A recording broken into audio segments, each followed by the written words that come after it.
வாழைத்தண்டு சூப்பு எப்படி செய்யலான்னு சொல்லிட்டு பார்க்கலாம். ஒரு பாத்திரத்தில் எண்ணெய் ஊற்றிக்கிட்டு எண்ணெய் காஞ்ச உடனேயும் 1 கப் வெங்காயம் போட்டுங்க.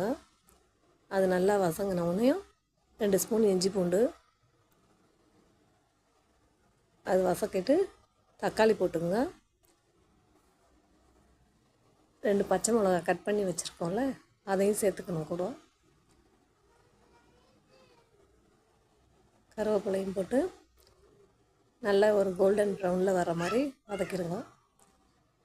வாழைத்தண்டை வந்து பொடியாக கட் பண்ணி மிக்ஸி ஜாரில் போட்டு நல்லா அரைச்சி ஃபில்ட்ரு பண்ணி அந்த சக்கையை மட்டும் எடுத்துகிட்டு, நாரெல்லாம் இருக்குல்ல அதெல்லாம் எடுத்துகிட்டு அந்த தண்ணியை மட்டும் ஃபில்ட்ரு பண்ணி அதை ஊற்றணும்.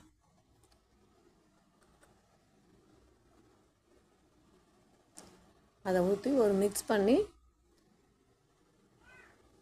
தேவையான அளவு உப்பு போட்டு ஒரு மூடி ஒன்று போட்டு கொஞ்சம் நேரம் கொதிக்க விடலாம்.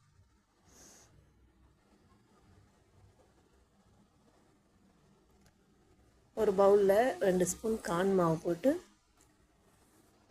கொஞ்சமாக தண்ணி ஊற்றி, உங்களுக்கு எவ்வளோ வேணுமோ கட்டியாக வேணும்னா நிறைய 4 ஸ்பூன் கூட போட்டுக்கலாம்.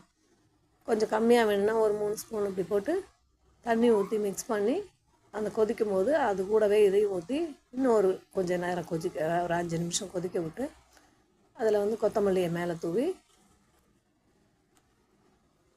சர்வ் பண்ண வேண்டியது தான்.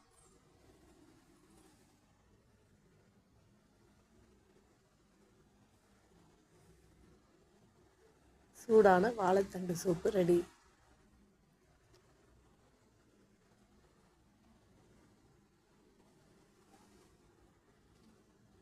மழை நேரங்களில் இந்த மாதிரி செஞ்சால் அருமையாக இருக்கும்.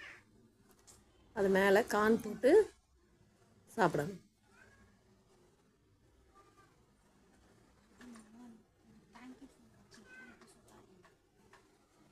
இந்த சேனல் பிடிச்சிருந்தா சப்ஸ்கிரைப் பண்ணுங்கள்.